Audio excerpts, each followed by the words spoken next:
Somos RIU, Radio Internacional Universitaria. Una hora para conocer qué hacen las radios universitarias. Un espacio para compartir con la comunidad universitaria y la sociedad. Somos RIU, Radio Internacional Universitaria. Radio UJAT, Universidad Juárez Autónoma de Tabasco, México, en Somos RIU. Hola, ¿qué tal? Soy Sergio Vázquez y en esta ocasión hablaremos del tema gestión de riesgo y el actuar del profesional de salud con la maestra en Ciencias en Salud Pública, Anita Madrigal Almeida, de la División Académica Multidisciplinaria de Comalcalco de la Universidad Juárez Autónoma de Tabasco. Iniciamos. México se clasifica como una de las zonas de más alta sismicidad del planeta, debido a que se sitúa sobre el cinturón de fuego del Pacífico y en la confluencia de las placas norteamericanas del Pacífico, de Cocos, de Ribera y del Caribe. Muestra de ello lo ocurrido el 19 de septiembre de 2017 a las 13 horas con 14 minutos y 18 segundos, donde se presenció un sismo de 7.1 grados en escala de Richter, a 120 kilómetros de la Ciudad de México. Cabe mencionar que Tabasco se encuentra clasificado en uno de los 21 estados de alto riesgo con 65.6 grados, de acuerdo al Mapa Nacional de Alto Riesgo que clasifica los estados más vulnerables, y el sector de la salud ha sido particularmente vulnerable a estos daños. Solo mediante el conocimiento preciso de los años y efectos se puede determinar dónde se necesita ayuda, cómo se necesita y cuánto se necesita para dar respuesta a las víctimas de los desastres. Maestra, platíquenos de qué se trata este tema tan interesante.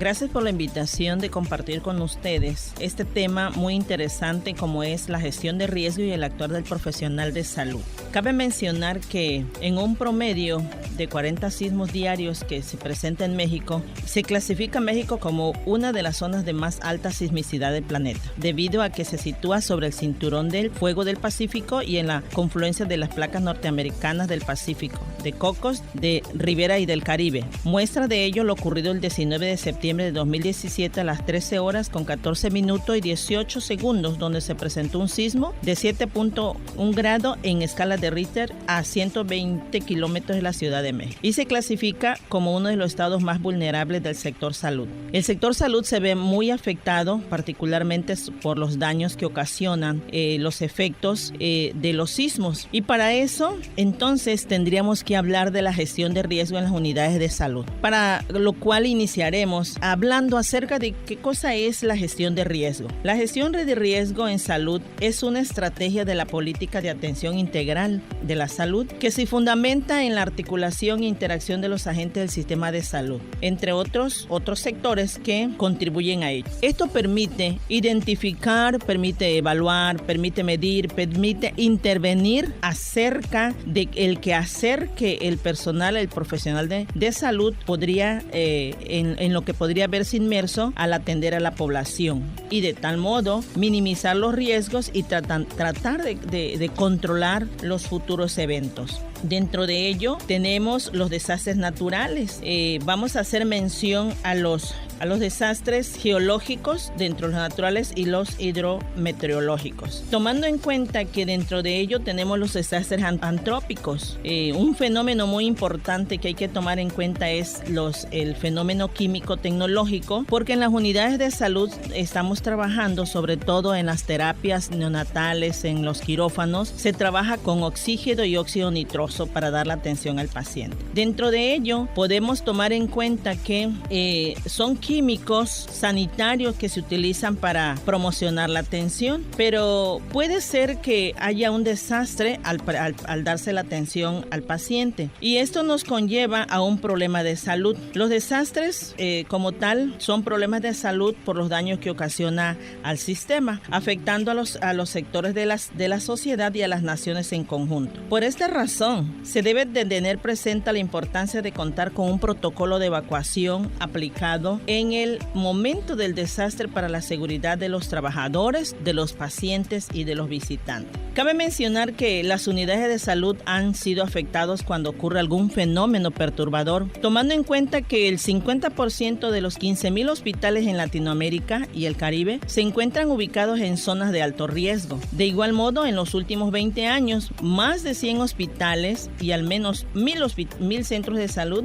han resultado dañados como consecuencia de desastres naturales. Razón por la cual la OMS y la OPS participan, ¿verdad?, en los análisis para reducir los desastres naturales. Cabe mencionar que la División Académica Multidisciplinaria de Comalcalco tiene aperturó una licenciatura de atención prehospitalaria y desastre, donde la tercera generación de pasantes, 2 estudiantes, dieron su servicio social en un hospital de tercer nivel de atención, y ellos aplicaron un estudio donde buscaban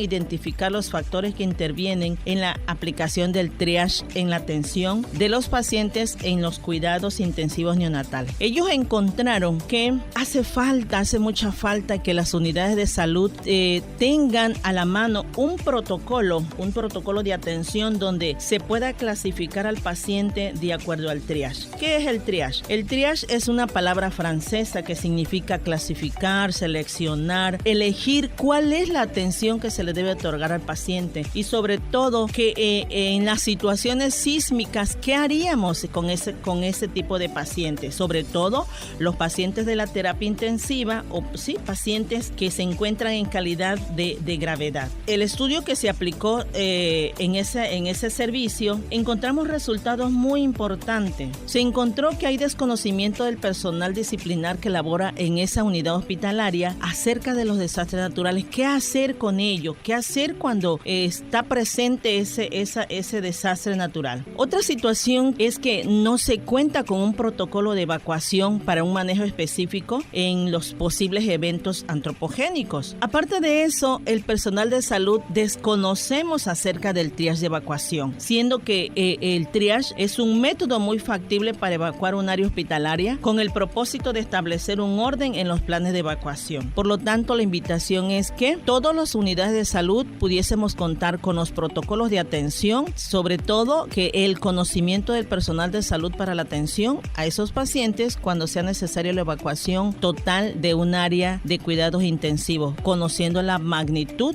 a lo que nos estamos enfrentando. Gracias por acompañarnos, soy Sergio Vázquez, nos escuchamos en la próxima emisión.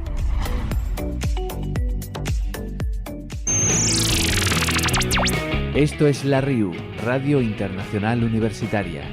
Nuestros contenidos, nuestras voces unidas en el aire. Nuestras radios. Somos RIU. Universidad Nacional de Avellaneda, Radio UNDAB en Somos RIU.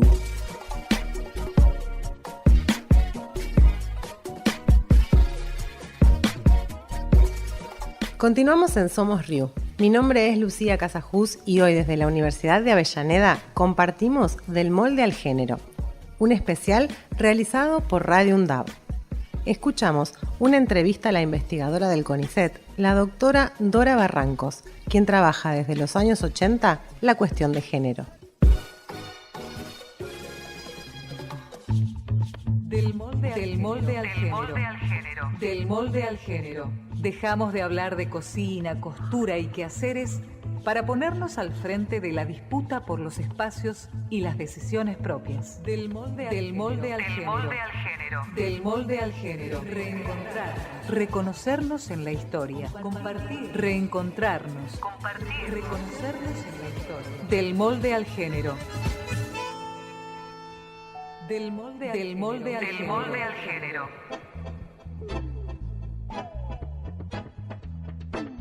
Licenciada en Sociología y doctora en Historia, Dora Barrancos forma parte del Consejo Nacional de Investigaciones Científicas y Técnicas, CONICET. Entre 1976 y 1983 vivió el exilio en Brasil. Orientó su estudio al feminismo, los conflictos y las luchas de las mujeres y las sexualidades disidentes en nuestro país. Dora Barrancos extiende su saber sobre un tema con mucha tela para cortar: la evolución de la mujer en una disciplina con fuerte lastre machista y alta presencia masculina como la investigación. ¿Cómo es, Dora, esa evolución? gran insurrección.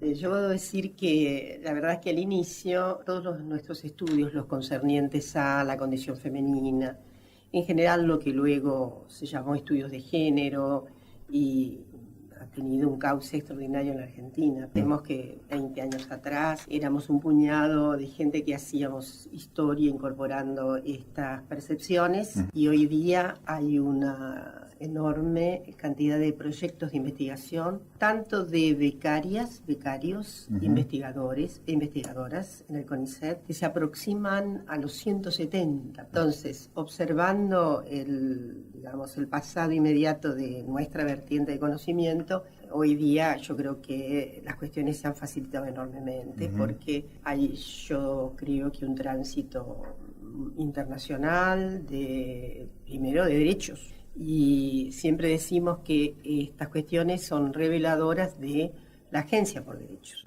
porque no nos hubiéramos ocupado de estos temas si no hubiera sido la histórica movilización por derechos tanto de las mujeres cuanto hoy día de lo que llamamos sexualidades disidentes, ¿no? Que tiene, insisto, un cauce muy, muy importante. En conjunto están representando ese número de proyectos de investigación.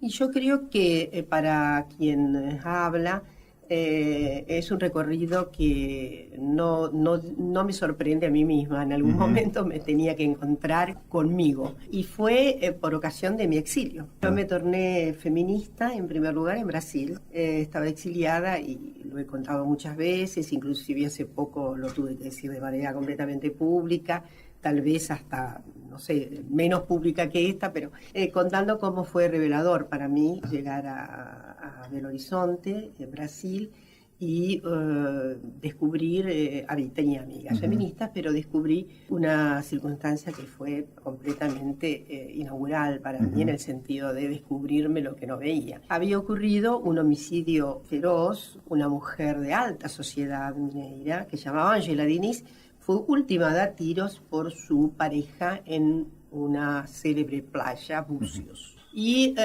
bueno, estaba yo ya en Brasil cuando vuelve el juicio y veo en la televisión la entrevista que le hace una periodista al que era el abogado defensor del homicida.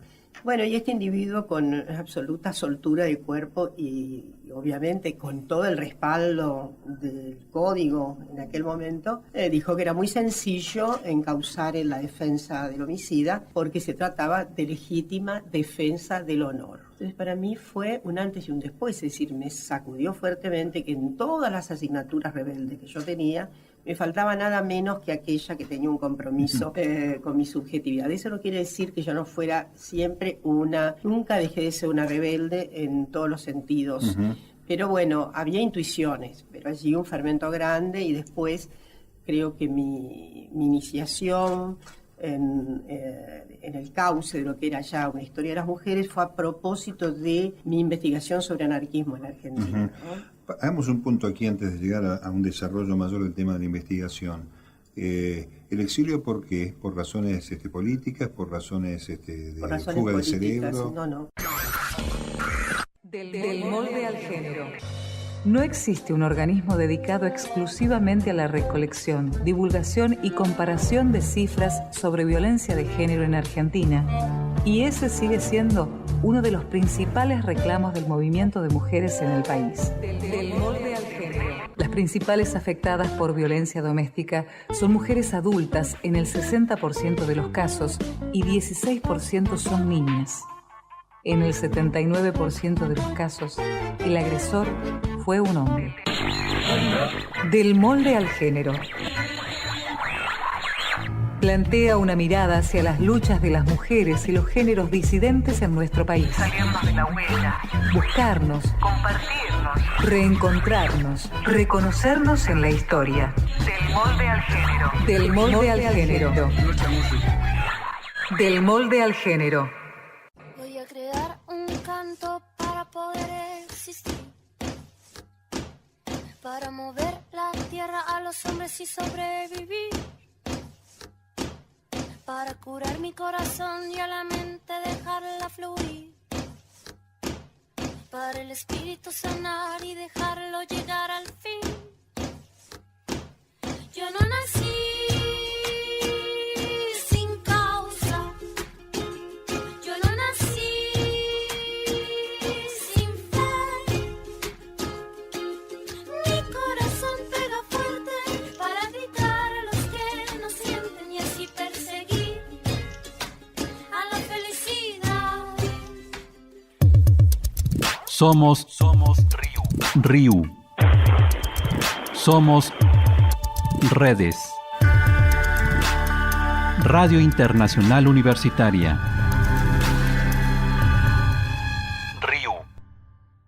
Somos RIU. Somos las radios universitarias del mundo. Nuestros contenidos, nuestras voces unidas en el aire. Red de redes. Somos RIU. Concepto radial. Instituto Tecnológico de Monterrey de México para Somos RIU. Si hoy te sientes hambrienta de aventura y no encajas en los cánones sociales, tal vez deberías leer a Pita Amor. Bueno, su verdadero nombre era Guadalupe Teresa Amor Schmidtlein, y aunque sus apellidos y estatus social suenen engañosos, del título de aristocracia del que gozaba su familia quedaban solo los recuerdos que se llevó la Revolución Mexicana, unas cuantas propiedades y muchas idas y vueltas al Monte de Piedad. Nació el 30 de mayo de 1918 y fue educada de acuerdo a la tradición aristócrata, pero el empoderamiento se le daba desde muy pequeña y se describía como la mujer más vanidosa y más bonita. Durante su juventud fue musa de varios artistas, como Cordelia Urueta, Marta Chapa, Alfonso Michel, Raúl Anguiano, Antonio Peláez, Juan Soriano y Diego Rivera. Pero no conforme con ser la inspiración del arte, también se dedicó a la poesía y, por supuesto, a la rebelión.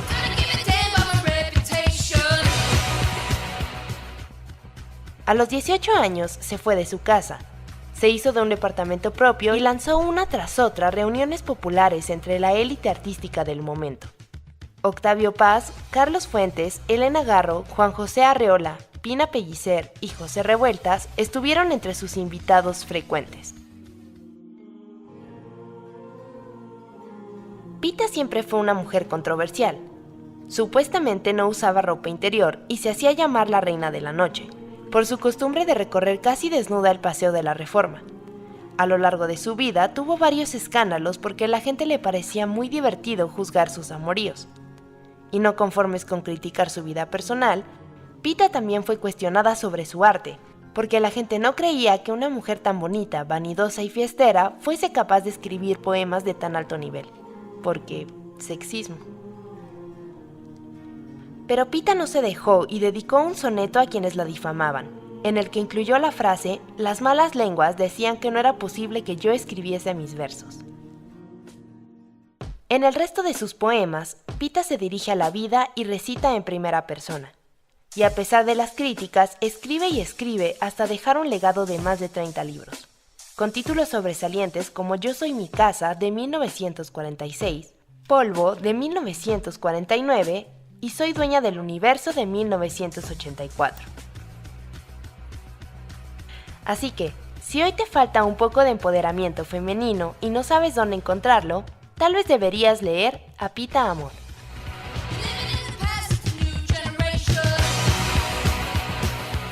Con información de amor.com y Nexus. Tal vez deberías leer es una producción de Concepto Radial. Voz, guión y edición, Fernanda Estrada. Somos RIU. Somos redes. Radio Internacional Universitaria. Universidad Nacional de Tierra del Fuego. En Somos RIU. Desde el fin del mundo o desde el principio de todo, Radio Universidad Nacional de Tierra del Fuego, uniendo territorios. En esta entrega compartimos la entrevista realizada al Dr. Mario Rovere, ex viceministro de Salud de la Nación y actual director de la Diplomatura en Salud Pública y Salud Comunitaria que dicta nuestra Casa de Estudios. Junto a él, reflexionamos sobre atención primaria de la salud y el rol de las universidades, la salud pública en territorios de última frontera, las enfermedades crónicas y el trabajo en red y territorial, además de abordar el tema de la despenalización del aborto en Argentina. Una conversación con Elizabeth Furlano en Radio UNTDF y en la operación técnica Alejandro Gauna. Y hoy tenemos el agrado de poder dialogar con alguien que es una eminencia en el ámbito de lo que es la medicina sanitarista, un currículum sumamente extenso porque ha llevado adelante una carrera excepcional con más de 40 años ejerciendo como médico. Estamos hablando del doctor Mario Rovere, quien fue viceministro de Salud de la Nación, actualmente es el decano organizador del Departamento de Salud de La Matanza. Actualmente se desempeña como director de la Maestría de Salud Pública de la Universidad Nacional de Rosario y hoy nos acompaña aquí en la radio de la Universidad Nacional de Tierra del Fuego porque va a tener a su cargo la dirección de la Diplomatura Superior de Posgrado en Atención Primaria de la Salud y Salud Comunitaria y también es un docente de esta diplomatura. Doctor Rovere, mucho gusto y muchas gracias por acercarse a la radio. No, al contrario, un gusto para mí y un saludo para toda la audiencia. Doctor, para quienes no conocen qué significa la atención primaria de la salud y sobre todo la salud comunitaria, ¿por qué una universidad como la nuestra, tan austral, tan extrema, dedicarle parte de la cursada y un tiempo a los temas de salud? ¿Por qué es necesario trabajar en una especialización de estas características? Bueno, hace, ya 40 años que este concepto de atención primaria a la salud está rodando y viene a darle acogida, a un movimiento interno del sector salud, que es que, podríamos decir, cada vez vamos poniendo más recursos humanos, edificios, infraestructura, equipamientos, fuera de los servicios clásicos de salud que todo el mundo asocia fundamentalmente con el hospital. Uh-huh. Esto no tiene nada que ver con algo contra el hospital, sino que le da incluso al hospital una dimensión nueva, complementaria, porque le permite, como refinar su forma de atención, permitiendo que los problemas relativamente más simples se atiendan, desconcentradamente en términos geográficos. Uh-huh. Pero no solo, es un problema de, llamémoslo así, de atender lo simple, sino también a veces lo simple es complicado. Mirarlo con la complejidad de lo simple. Exacto. Y una de esas cosas, es justamente el aumento de las enfermedades crónicas que se está verificando en todo el mundo. Esto es una preocupación mundial sobre el aumento de las enfermedades crónicas. ¿Cuáles serían las enfermedades crónicas? Bueno, cuando uno piensa en enfermedades crónicas, piensa inmediatamente en que la población vive más, ¿no? Esto no significa que, ancianos hubo siempre. Ahora, el problema es la proporción, de personas que llegan a altas, avanzadas edades. Así que uno de los factores es el aumento de la longevidad. A mí no me gusta hablar de envejecimiento de la población, sino población longeva. Aumento de la longevidad. Estamos hablando de personas de más de 80, 85, 90 años.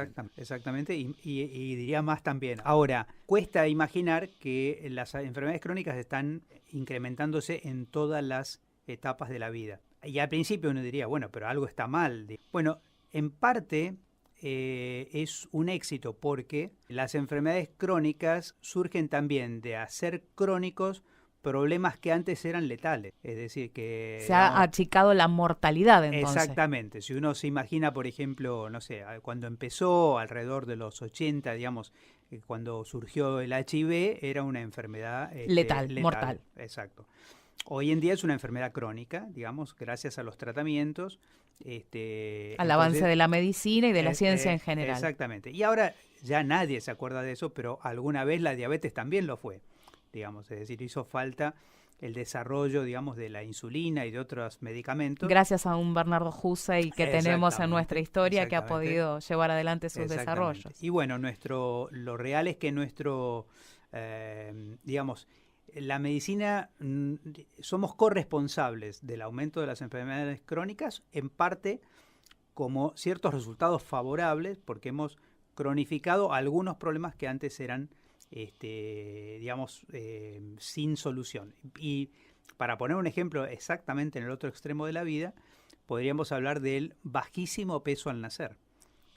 También allí, un niño de bajísimo peso al nacer, las complicaciones neonatológicas. Requiere una internación prolongada, requiere después toda una adecuación, casi una especie de internación domiciliaria, hasta que se puedan igualar las oportunidades respecto a un chico que nace con un peso promedio. O sea que podemos decir, se podría llegar a afirmar que hoy las enfermedades crónicas estamos teniendo como 2 franjas etarias concretas donde se está trabajando en el ámbito de la salud. Sí. Los neonatos, los niños recientemente nacidos y hasta 1 año tal vez, y los longevos de más de 85 años. Y también en el medio. Por el caso de diabetes, por ejemplo, un gran problema con capacidad, con control.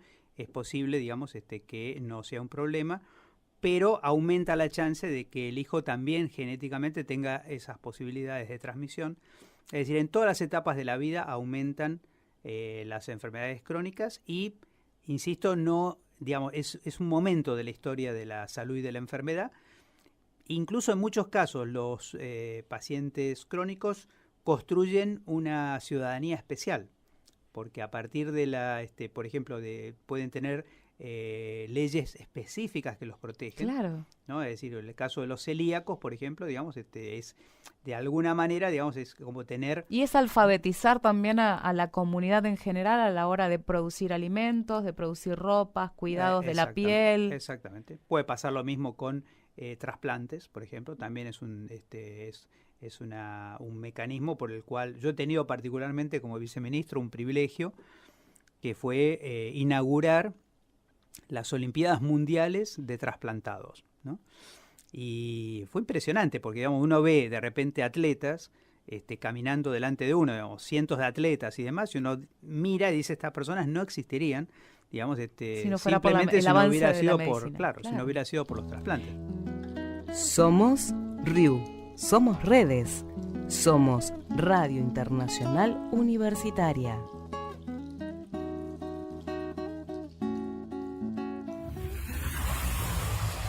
Esto es la RIU. Somos RIU. Radio Internacional Universitaria. Nuestros contenidos. Nuestras voces unidas en el aire. Nuestras radios. Somos RIU.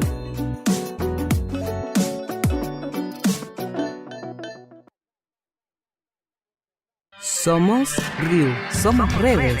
Somos Radio Internacional Universitaria. Universidad Autónoma Metropolitana de México, Radio UAM, para Somos RIU. UAM Radio presenta. Psst, psst. Acércate. Quiero contarte un secreto. Quienes pueden guardar los mejores secretos son las mariposas monarca. ¿Qué? ¿No me crees? Hacia el mito. Un camino entre la ciencia y el mito.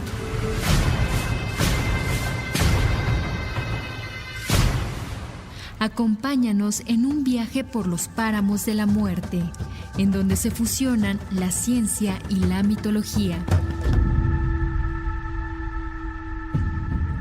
En el México prehispánico, las mariposas, o papalotl, como se dice en náhuatl, eran las únicas que podían comunicarse directamente con Xochiquetzal, la diosa de las flores y de la alegría. Las mariposas monarca o papalotl son fascinantes y misteriosas. Tienen una lengua larga que se enrolla. Por eso los antiguos mexicanos creían que podían guardar cualquier secreto. Y no solo eso, era de muy buena suerte si Papalotl volaba cerca de ti, porque podías susurrarle a la mariposa tu deseo de ser feliz para que se lo contara a la diosa Xochiquetzal. Papalotl siempre había visitado México en el otoño, pues viajaban desde el norte para pasar el invierno, coincidiendo con la época de cosecha y conmemoración de muertos. Como solo se veían en esta época, se creía que eran las almas de los difuntos que visitaban esta tierra y a sus seres queridos. Y el grupo de miles de mariposas son todas las almas que nos visitan en esta época. Se cree que cuando una mariposa se aparece en algún velorio, es el alma del difunto que viene a despedirse. Y si aparece Papalotl en una ofrenda, significa que algún ser querido vino a alimentarse de ella. La mariposa o papalotl puede ser un ancestro que nos visita, y si le cuentas tus ganas de ser feliz, puede decirle a la diosa Xochiquetzal para que sonrías toda la vida. Si ves una mariposa, cuídala. Papalotl, papalotl, papalotl. Soy Fernando Sanzén Contreras, profesor de la UAM Xochimilco, adscrito al Departamento de Política y Cultura. La muerte, el tema que hoy toco brevemente, es un tema muy cercano a todos nosotros, siempre en contraste con la vida. Es un misterio.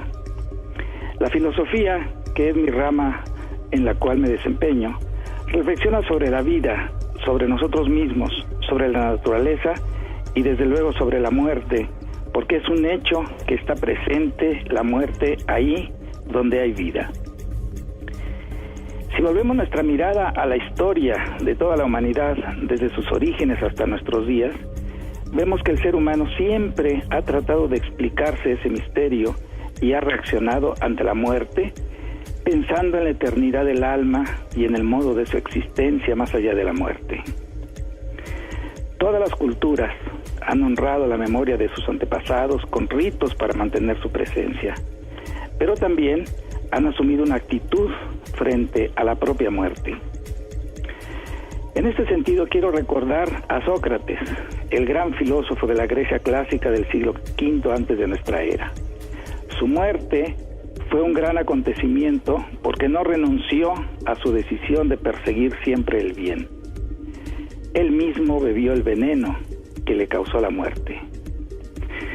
Pensaba que su alma era parte de lo divino y que tiene el poder para subsistir por sí misma después de su muerte. Creía que el alma, al ser un principio divino, debe guiar también al cuerpo sometiéndolo. La muerte de Sócrates es una grandiosa demostración de su creencia en la vitalidad del alma en contraste con el cuerpo que es material y que al separarse del alma se corrompe, se descompone, vuelve a ser materia. La muerte de Sócrates nos muestra un componente central de nuestra cultura occidental. Somos RIU. Somos redes. Radio Internacional Universitaria.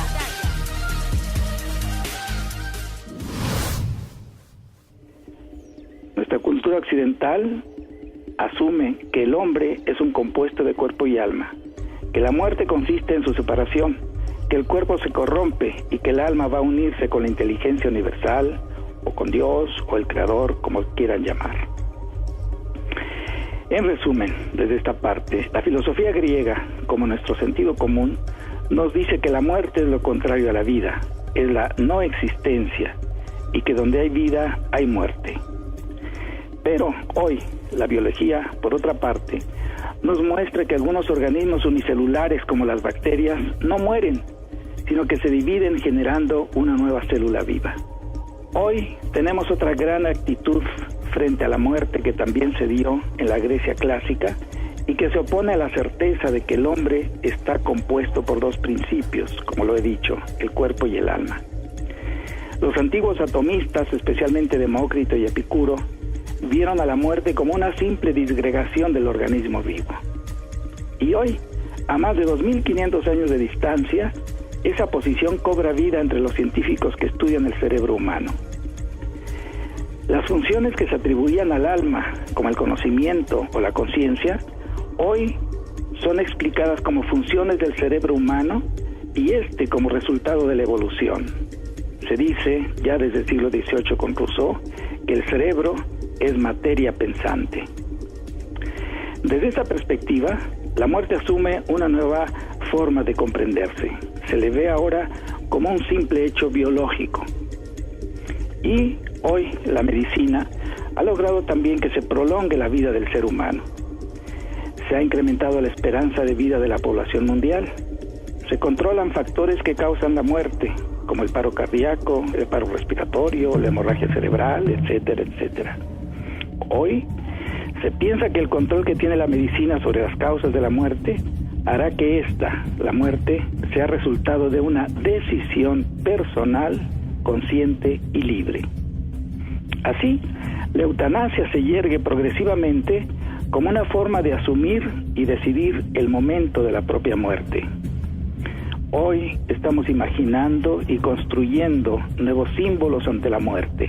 Por otra parte, la epigénesis social proporciona una nueva dimensión científica, prolongando la presencia pensante del individuo hacia su grupo social.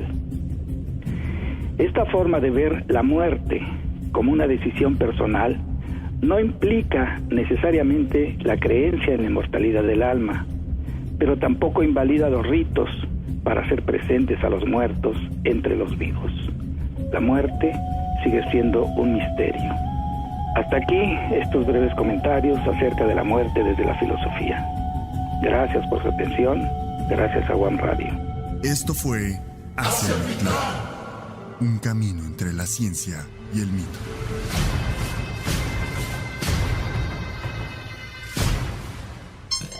Esto es la RIU, Radio Internacional Universitaria. Nuestros contenidos, nuestras voces unidas en el aire. Nuestras radios. Somos RIU. Somos RIU. Somos redes. Radio Internacional Universitaria. IPN, Instituto Politécnico Nacional de México, para Somos RIU. Desde Radio IPN compartimos nuestra serie Conversus. Conversus es la revista de divulgación científica del Instituto Politécnico Nacional y en Radio IPN la transformamos en cápsulas radiofónicas.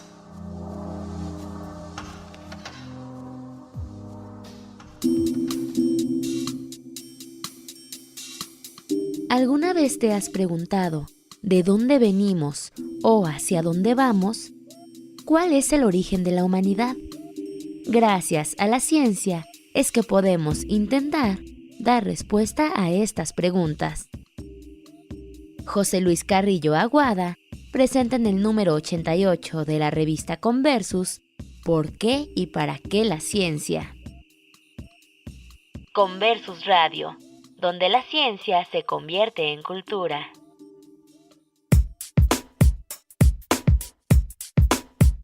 Los científicos son esos seres que se dedican a ser curiosos, a hacerse preguntas y buscar respuestas sobre un sinfín de temas. La ciencia es la forma de conocer racionalmente el universo y se basa en adquirir conocimientos con base en datos empíricos, tomados de la observación y la experimentación. La ciencia utiliza el método científico, una forma de pensamiento racional, objetivo, veraz, medible y confiable que no aspira a conocer la verdad absoluta, sino proponer explicaciones parciales de la realidad. Después de la observación y recopilación de datos, se elaboran un sinnúmero de hipótesis para formular teorías, que no son otra cosa que un cuerpo de conocimiento que intenta explicar hechos basados en datos obtenidos de experimentos. Estos experimentos deben ser demostrados como auténticos en cualquier lugar y por cualquier observador. Una teoría no es estática, estas pueden cambiar. Por ejemplo, cuando Newton terminó con las ideas aristotélicas, o cuando Einstein derrumbó la teoría del movimiento estipulada por Newton e impuso la teoría de la relatividad.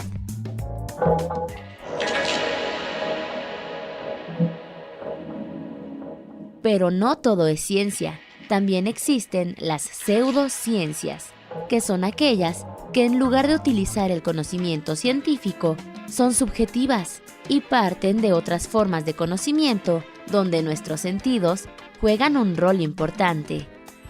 Las supersticiones, el fanatismo religioso y la astrología forman parte de ellas. En las pseudociencias, el subconsciente juega un papel fundamental, algo que la ciencia no es capaz de explicar. En conclusión, podemos decir que la ciencia es la forma de obtener conocimiento más racional de que disponemos.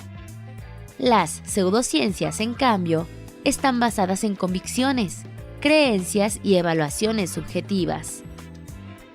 Para ponerlo más claramente, las pseudociencias se basan más en sentimientos, mientras que la ciencia utiliza el pensamiento formal, riguroso, y debe ser avalada por un control del pensamiento.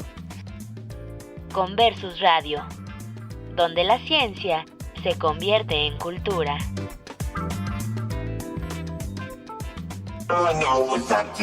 Somos RIU, Radio Internacional Universitaria. Somos las radios universitarias del mundo. Una hora para conocer qué hacen las radios universitarias, nuestras radios, nuestras voces unidas en el aire. Somos RIU. Somos redes. Onda Campus, Universidad de Extremadura, España, en Somos RIU. La Universidad de Extremadura ha publicado una investigación recientemente sobre el efecto del cambio climático en las ballenas, concretamente en el rorcual común. Su población está aumentando en las últimas décadas y la investigación liderada por Eduard Degollada de la Fundación Ed Maktub quiere explicar a qué se debe este aumento en su población. Los resultados obtenidos han resultado ser bastante sorprendentes. Un reportaje de Pablo de Bunes desde Onda Campus.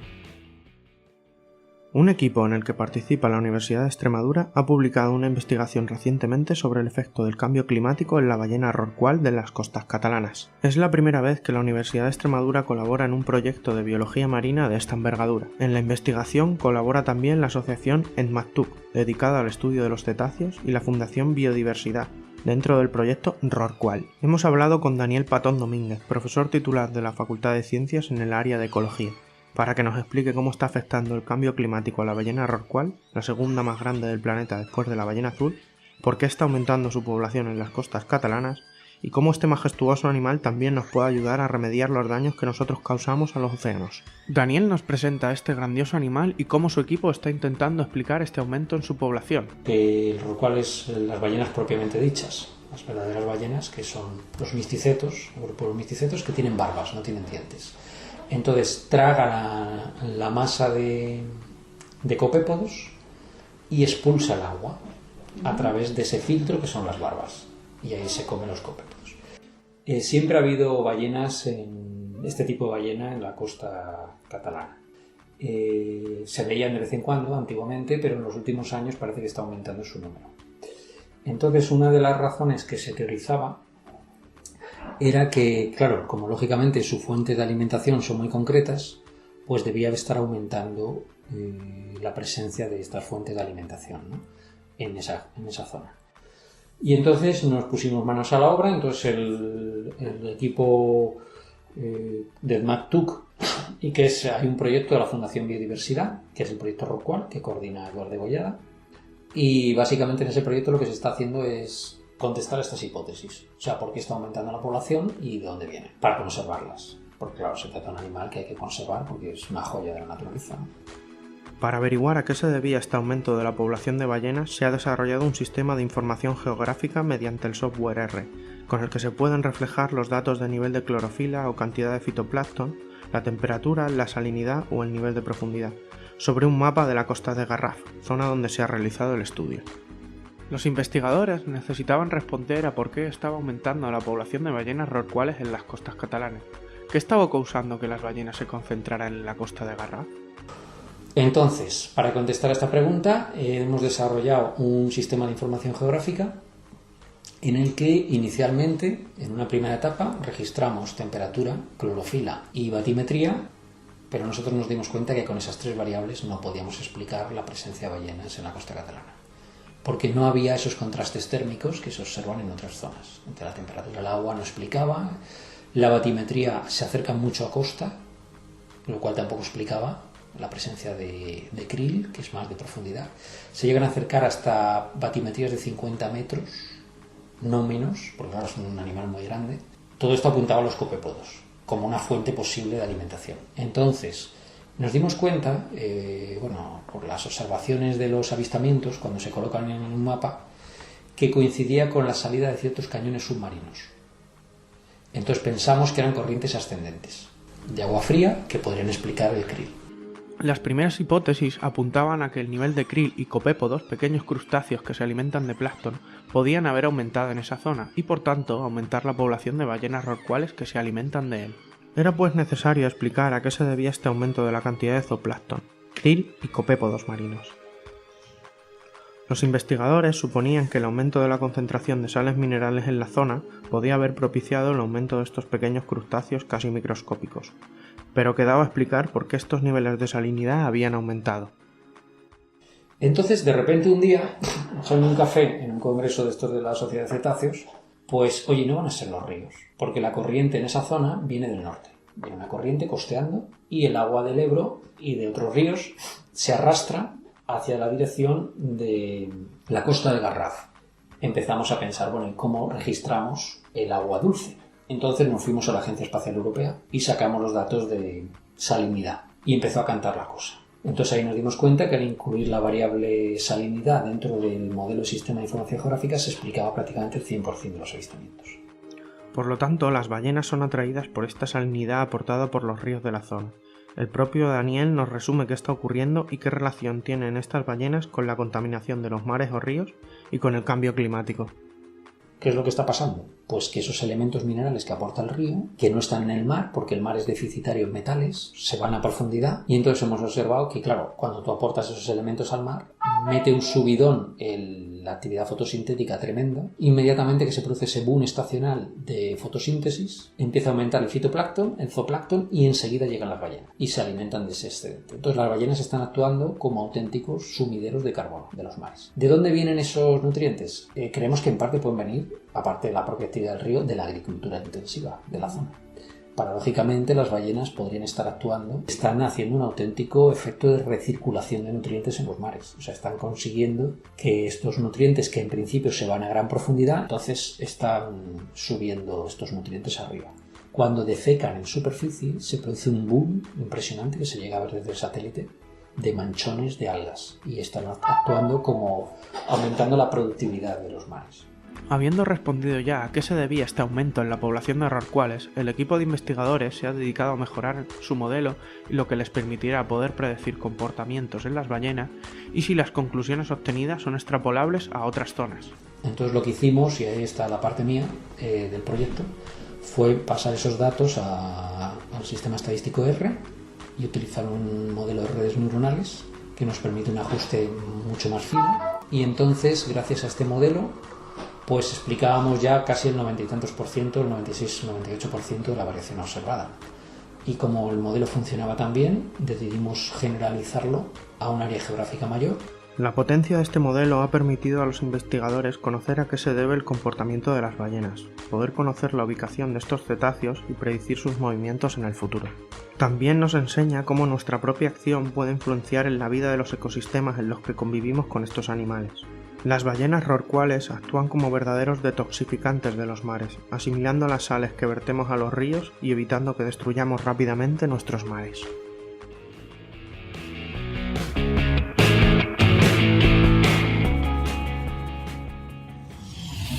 Somos Río. Nuestros contenidos. Nuestras voces unidas en el aire. Nuestras radios. Somos Río. Radio Internacional Universitaria. Red de redes.